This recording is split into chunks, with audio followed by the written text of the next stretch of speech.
José Rafael has spent nearly half a century grilling Portugal's national dish, the salted codfish, which oddly enough comes not from Portugal's 1,200 kilometers of coastline, but from the waters of northwestern Europe. This is a plate with tradition. For the fishermen, it was an adventure to go out to their boats and to get the codfish.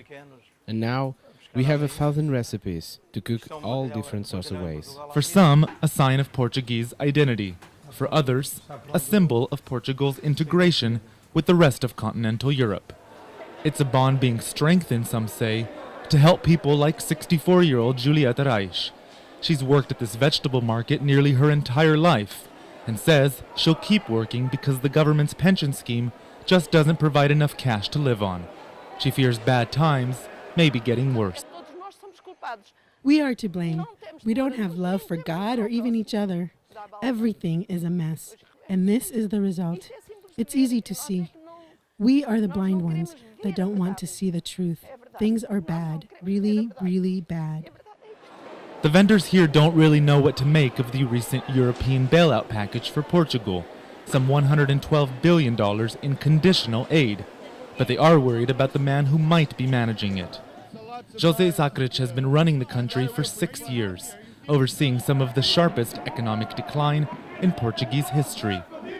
His center-left government was toppled in March after introducing a fourth package of spending reforms, a de facto admission that the first three failed to produce enough results. Hoping to get re-elected on Sunday, Sócrates rallied supporters to remind them just what he's done. Here we are, the Socialist Party, back on the streets, fighting, committed to winning. I remember it was this government and I, as Prime Minister, that built the local hospital here. It was exactly what you needed. It's this kind of spending that has angered many people, among them this students, who follow Sócrates dressed as the tax collector with a Darth Vader twist. On a number of occasions, he says the Prime Minister's backers attacked him as he tried to issue Sócrates with an invoice for more than $100 billion in public funds he says the government carelessly spent. And this is the man claiming to be the alternative, Pedro Passos Coelho, leader of the center-right Social Democrats. He's convinced that strengthening the private sector through more privatization is the only way to resolve Portugal's economic woes.